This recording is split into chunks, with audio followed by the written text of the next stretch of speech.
نگاه بیشتر بریز. خاصیت نباش بریز دیگه. حسینا، توی شهر اینطوری رفتار نمی‌کنن. بهتره یکم از خاله آداب یاد بگیری. دیگه نبینم همچین اشتباهی تکرار بکنی. فراز معلم محترم بلاله. باید باهاش در خور شخصیتش برخورد بشه و این دستور خود احمدی. چشم. از خود راضی. کارتو بکن. دختر یه دیوونه. یکم رو این بذار دیگه. با من حرف نزن دختر.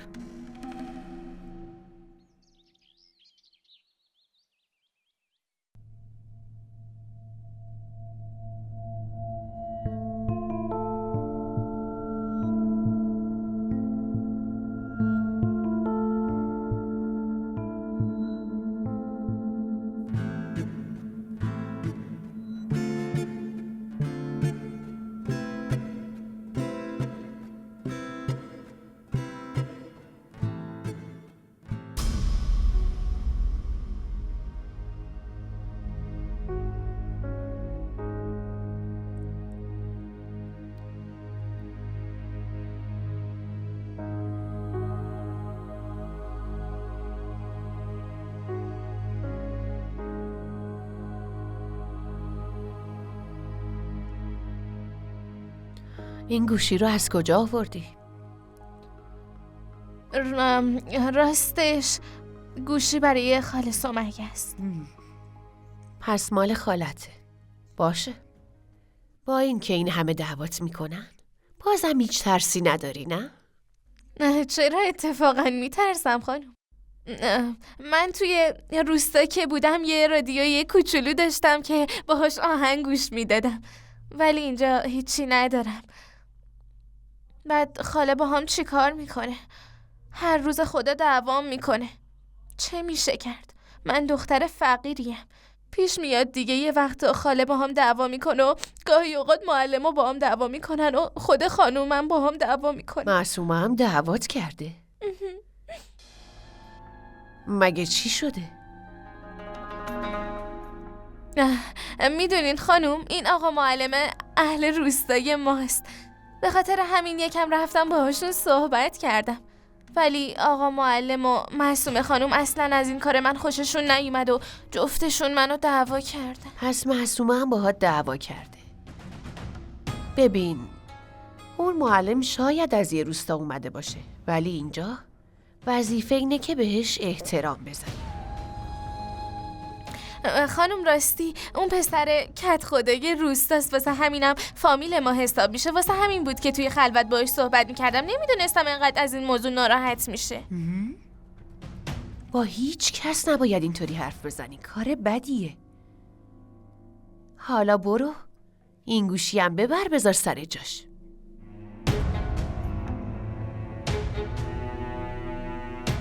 برو فیران کارو بکن، بیشتر کارو بکن. اینجوری نیست که خدایی نکرده یه گوشی بیاره بده. نصف کارا رو اون میکنه. اگه بخواد بزنه زیر گریه طوری نابودش میکنم که از یادش نره. ضمناً اون دیوونه است ولی خیلی صورت خوشگلی داره، درست شبیه هنرپیشه.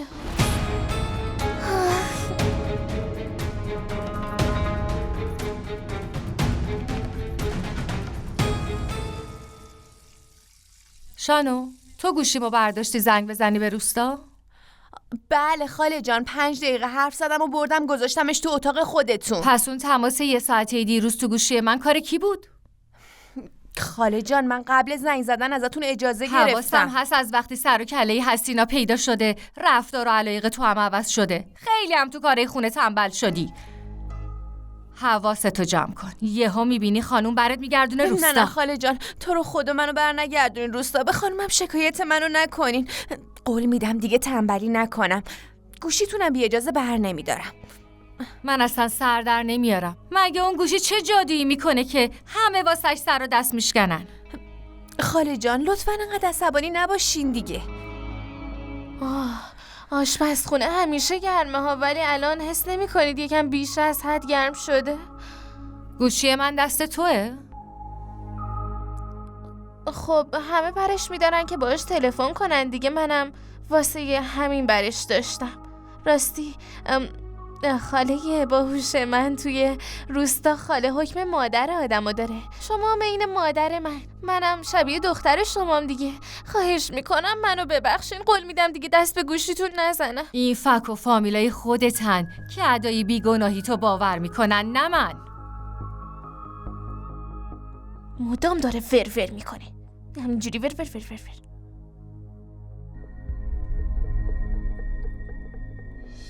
وای شانو، چرا انقدر ناراحتی؟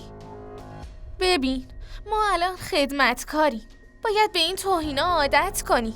ولی نگران نباش، بعد از اینکه پولامو جمع کردم یه گوشی گنده میخرم. از این گوشی جدیده که اینجوری دکمه داره میزنی فشار میدی، از اونا میخریم، توی سریال میبینیم. یه گوشی گنده میخریم، دوتایی پشت سرم همش عکس میگیریم، سلفی میگیریم و این سختی‌ها رو فراموش میکنیم. بی خیال حسینا، بدبختای مثل ما نباید از این گوشی گرون داشته باشن. وای شانو، تو فقط دعا کن. ببین دلای ما پاکه، ما آدمای خوبی هستیم. خدا به دعاهامون گوش میده و خواسته هامونو تک به تک برآورده میکنه. جدی میگی حسینا؟ آره شانو، ناراحت نباش عزیزم، دوست من.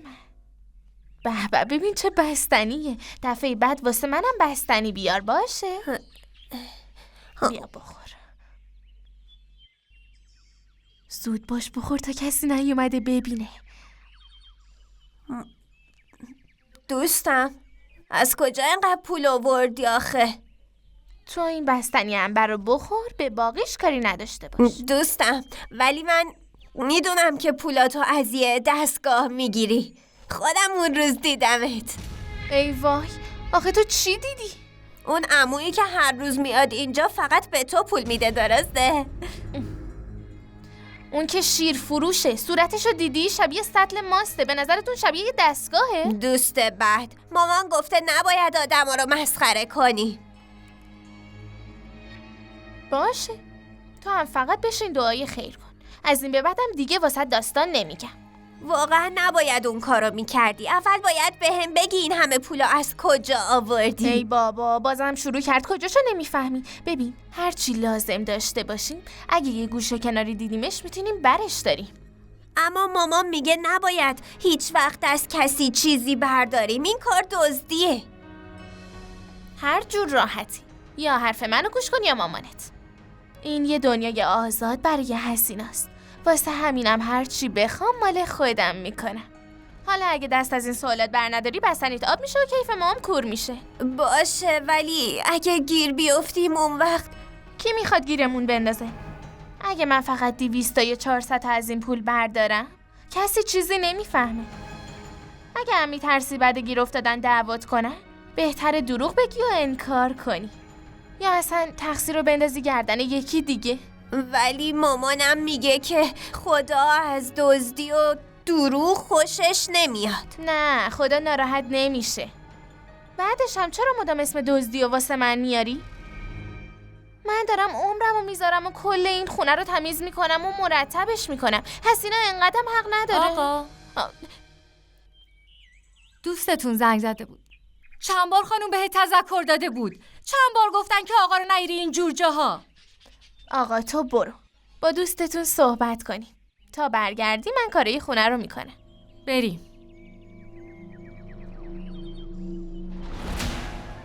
همش داد میزنه. منو ترسون بستنی و انداختم. خوبه بستنی نریخته، میتونم همش رو بخورم. خدای من خیلی خوشگله. مامان اینو هم نگاه کنی. خوشحالم بالاخره احمد وقت آزاد پیدا کرد، وگرنه که همش میره شرکت خونه باشگاه، بقیه وقتشو هم با دوستاش میگذرونه. منم همینا رو بهش گفتم. خب چی جواب داد؟ چه جوابی داره بده؟ گفت ببخشید من خیلی اشتباه کردم، ولی امروز میریم بیرون و هر چی بخوای برات میگیرم. اینطوری عصبانیت تو هم فروکش میکنه.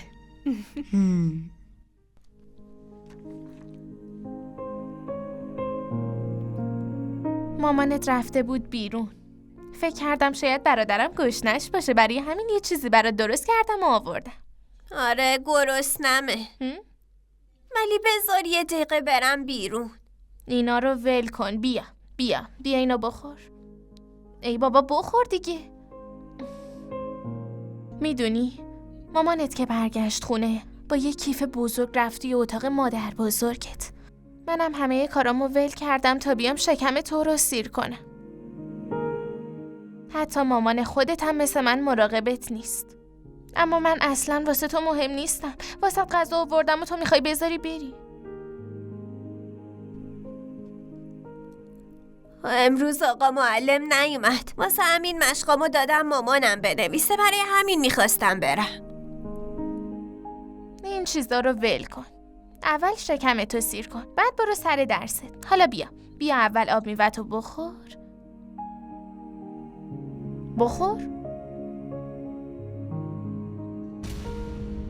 آفرین. حسینا، ایشون باید تمام تکالیفش رو خودش انجام بده. معلمش هم همینو میخواد. بی خود سعی نکن خود شیرینی کنی. خاله کاری هست انجام بدم. آی خدا زیادت کنه دختر که هیچ کمکی تو کارا بهم نمی کنی. خانم خونه کارت داره.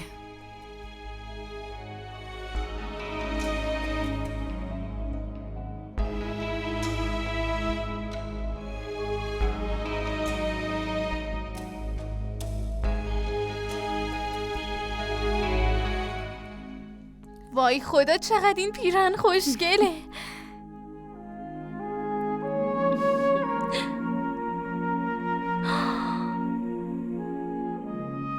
خانم این طلای واقعیه؟ نه بدله. همینم از سر امثال من زیاده. همین که منو یادتون بود برام کافیه. تازه‌شم خانم اینا خیلی خوشگل و تمیزن. بذار بندازمشون. این همه چیز برام میگیرن، ولی خدایی نکرده یه چیز گرونم توش نیست. میتونستی زنجیر طلایی خیلی کوچیک برام بگیره.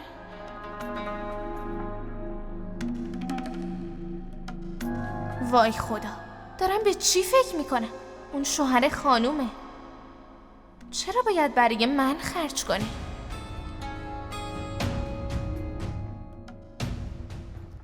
خانم جان میگم این بدل دیگه. آره خیلی درسته. ممنون. معصومه، جانم. اگه میشه میتونی یه چایی برام بریزی بیاری؟ البته تو برو، من میارمش. ممنون.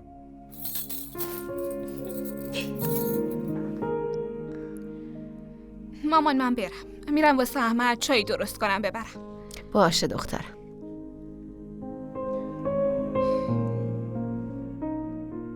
شما هم چای میخوری؟ نه برو چای احمدو بده. خانم از کادوم خوشتون اومد؟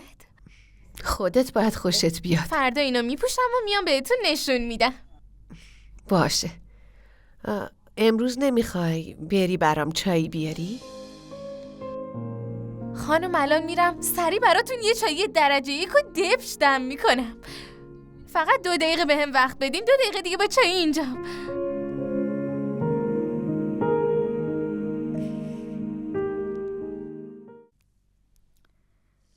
حسینا فنجونا رو شستم، فقط یکیشو آب بکش بده.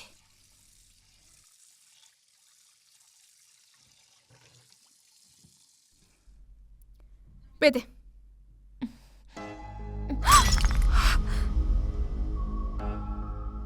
چی کار کردی؟ من راستش از دستم افتاد. من کاری نکردم، عمدی نبود. همه فنجونا رو همینطوری شکوندی. فقط 2 تا فنجون مونده بود. خانم اگه حقوقمو بدین من میرم مغازه یه دست فنجون خوب میگیرم میارم جای اون فنجونایی که شکستم. ببخش. شانو اون یکی فنجونو بهم بده. بله دست خانم. خود شلفتی. اصلا نمیدونه چطوری کار کنه. دست این چی کار کنم آخه؟ زود باش دیگه. بفرمایین.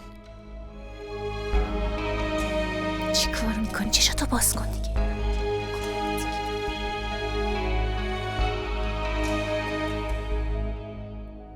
بیا شانو، تو ظرف رو بشور، من جمع میکنم. باشه. برو کنار. بیره کنار.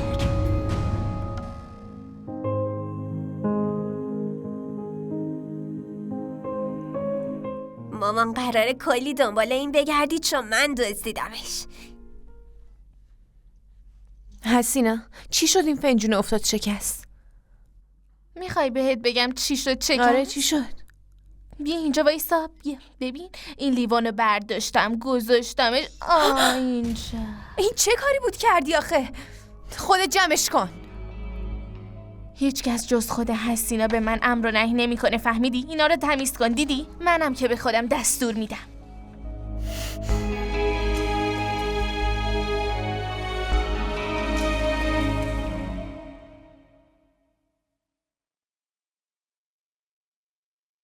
خانم جان بفرمایید، وقت داروهاتونه.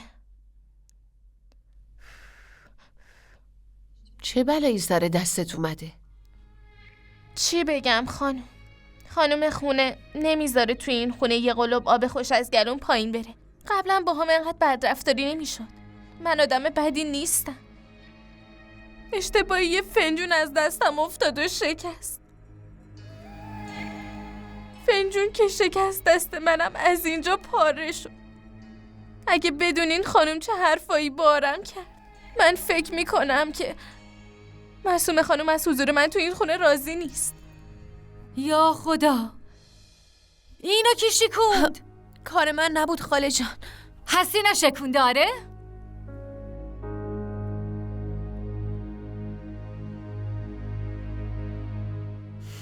حقت بود حسینا. معصومه دید که دستت زخمی شد؟ نتونستم درست بگیرمش. یهو فنجون از دستم افتاد. خانم جان، حواستون باشه، این هر روز کلی ظرف میشکونه. امروز هم 2 فنجون شکسته. معلومه چی به سر شماها اومده؟ نمیبینی دستش زخمی شده؟ الان این چیزا چه اهمیتی داره؟ برو دستشو پانسمان کن، مراقب باش یه وقت دستش عفونت نکنه. به معصومه هم بگو زود بیاد پیش من. تا حالا میخواست منو دعوا کنه، ولی حالا جلوی خانم مثل موش شده. بیا بریم خاله جان، دستم خیلی درد میکنه.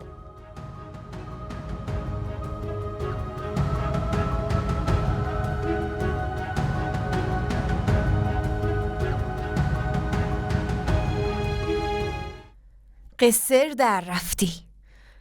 خیلی شانس آوردی. اگه اونا رو من شکسته بودم خاله جان کلی دعوا میکرد. بگو ببینم حسینا، تو از هیچ کس نمیترسی نه؟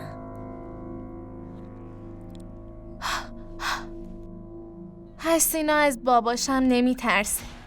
هر کاری که به نظرش درست بیاد انجام میده و تو هم بعد ازش یاد بگیری، وگرنه باید تا آخر عمرت وایسی و ظرف بشوری. عجب، یه جوری حرف میزنی انگار قراره از کلفتی در بیای و ملکشی. به من گفتی کلفت؟ خب کلفتی دیگه. کلفت تویی و 7 جد و آبادت. به من میگه کلفت. جدی میگه؟ اگه من کلفتم پس تو چی؟ من؟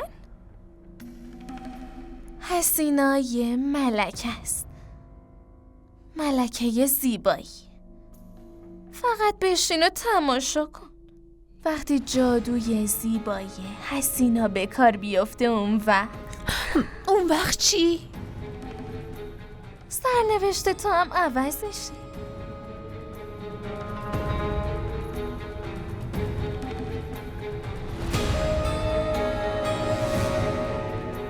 چیزی از حرفم فهمیدی؟ فهمیدم. حالا از اتاق من برو بیرون.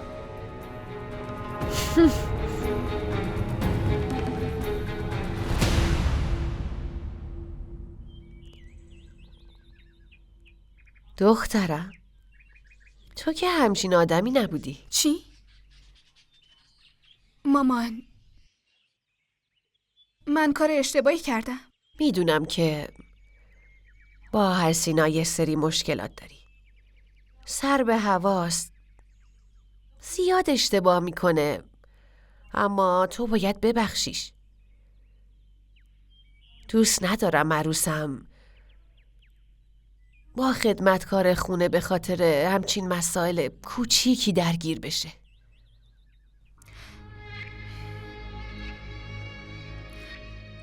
حسینا بهتون حرفی زده؟ تو چت شده معصومه؟ به جای اینکه مسئله رو درک کنی داره این دخترای عامی همش سوالای مسخره میپرسی. مهم نیست اون چی گفته یا نگفته. فقط یادت باشه اگه حسینا مشکلی درست کرد با خاله سمیه در میون بذار. اون مشکل رو حل میکنه.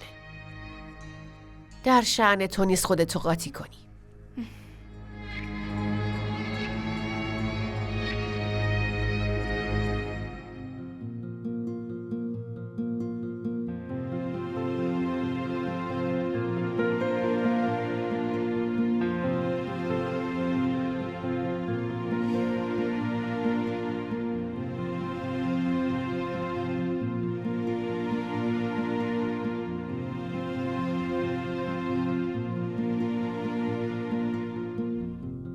معصومه چیزی شده؟ مامانم حرفی بهت زده که ناراحتی؟ چرا انقدر تو خودتی؟ نه احمد، من سر از کارای این دختره در نمیارم. معصومه من و تو با هم تنهاییم. چرا باید درباره خدمتکار خونه حرف بزنیم؟ میدونی وقتی من و تو پیش همیم دوست ندارم از هیچ کس دیگه حرف بزنیم. ببخشید عزیزم، از روی نگرانی حرفشو پیش کشیدم. اشکالی نداره. لازم نیست نگران چیزی باشی. باشه؟ من اینجام که به همه مسائل رسیدگی کنم. باشه. پس نگران نباش. باشه؟ موضوع مهمی نیست. اینجا فکر کنم.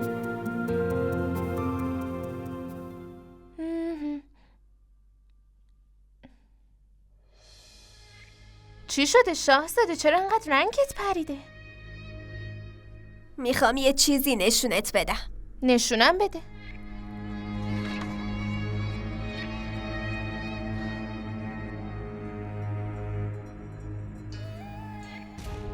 اینو از کجا گیر آوردی؟ از کشوی بابا. وای، باری کلا پسر خوب. بیا بگیرش. چرا من بگیرمش؟ خودت به دستش آوردی. ببر مدرسه و اشغال کن. اشغال یعنی چی؟ اوف. بگو ببینم. ببین این دیگه پول توه. خب میری مدرسه و هرچی دوست داشتی باهاش میخری. میتونی آب میوه بخری، پاپات بخری، نوشیدنی خنک، برگر. میتونی 1000 تا چیز باهاش تو مدرسه بخری. کار خیلی خوبی کردی، خوشم اومد. اگه تو هم خوشت اومد میتونی پولو پیش خودت نگهداری و اون پول دیگه واسه خودت میشه. میفهمی؟ آره. آفرین پسر خوب. آفرین.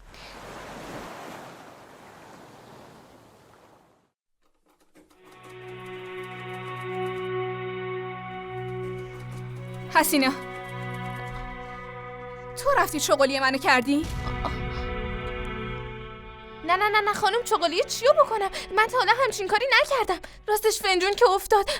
من وقتی که برداشتمش دستمو بریدم و خانم ازم پرسید دستم چی شده. منم راستشو گفتم خانم. به خدا نمیخواستم چغالیتونو کنم.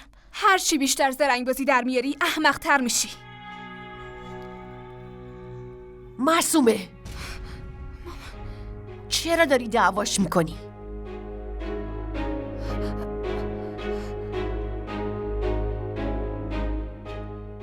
باز چی شده؟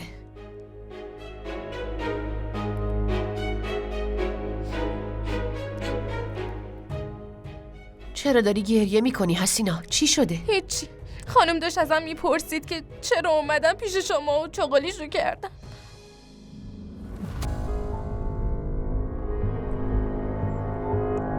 که اینطور.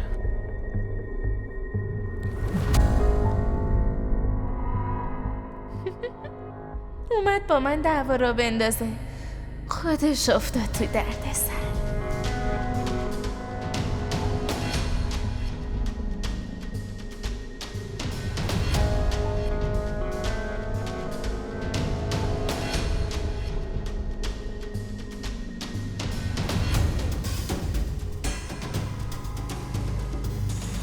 یا حرفا و توضیحاتی که دادم اونقدری که باید روی تو اثر نذاشته، یا اینکه عادت داری هر کاری که دلت میخواد و انجام بدی. نه مامان، اصلا همچین چیزی نیست. کافیه معصومه، توجیه نکن. بعد از چیزی که دیدم دیگه نمیخوام راجع به اشتباهت بهم توضیح بدی. خانم جان، آقا اومدن. برو، بعداً درباره این موضوع حرف میزنیم.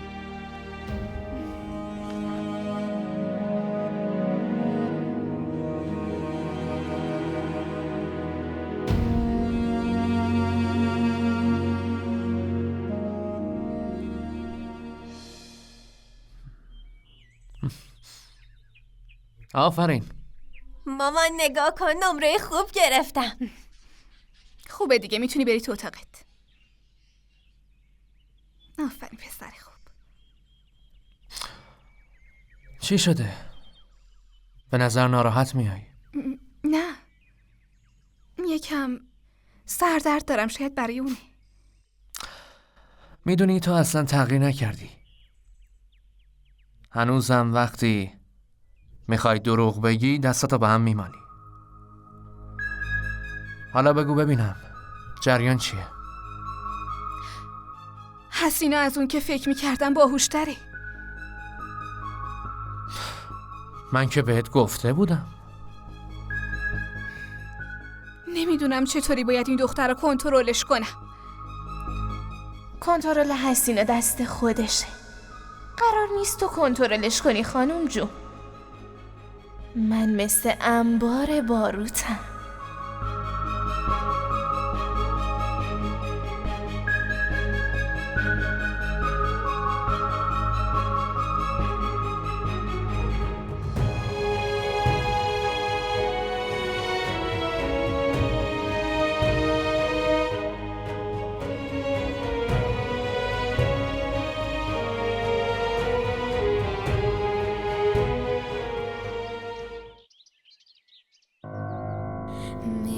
हुस्न का ऐसा जादू चला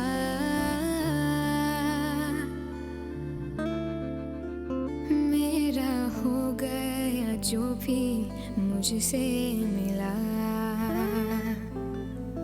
मेरी चाहत मेरी ख्वाहिश के बीच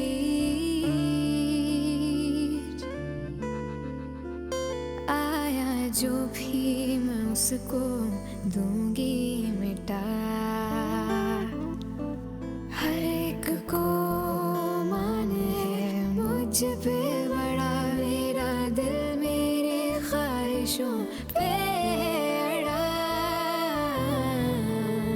कोई अपना या सपना है कुछ ना समझ पाऊं बिखरा मेरा यकीन वो जो रस्ता बसता था الو؟ سلام عزیزم. اینطور که بوش میاد امروز قرار شرکت بمونی. نه همچین برنامه‌ای ندارم. خب پس چرا نمیای خونه؟ بهم زنگ نزدی که. عجب. پس باید بهت زنگ بزنم که بیای خونه. خودت دلت نمیخواد. نه ولی اینطوری حس میکنم یه نفر تو خونه منتظرمه. بعد وقتی چشم انتظارمی یه جور دیگه بهم میچسبه. چی شده که امروز اینقدر رمانتیک شدی؟ ببین کسی که زنی به خوشگلی تو داره چرا نباید رمانتیک باشه؟ کی میای خونه؟ تو راهم زود میرسم. باشه منتظرتم. خداحافظ.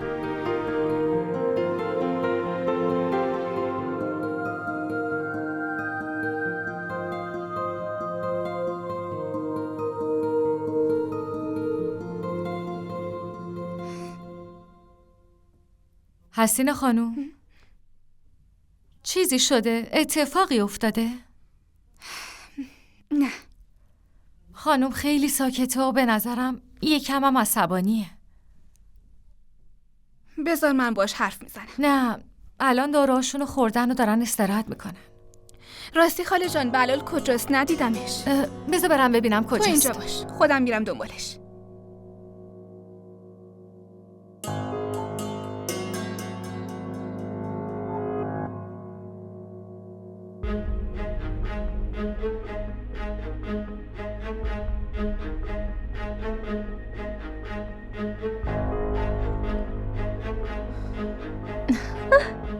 وای این پولدارا رو چه تختایی میخوابن. خوش به حالشون.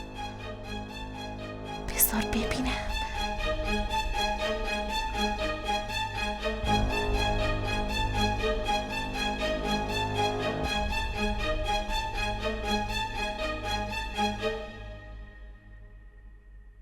خانوم داشت از این استفاده میکرد. چطور ازش استفاده میکرد؟ आँखों का पानी दिल की कहानी कहता है कोई फसाना दिल में पुराना रहता है कोई अपना या सपना है कुछ ना समझ पाऊं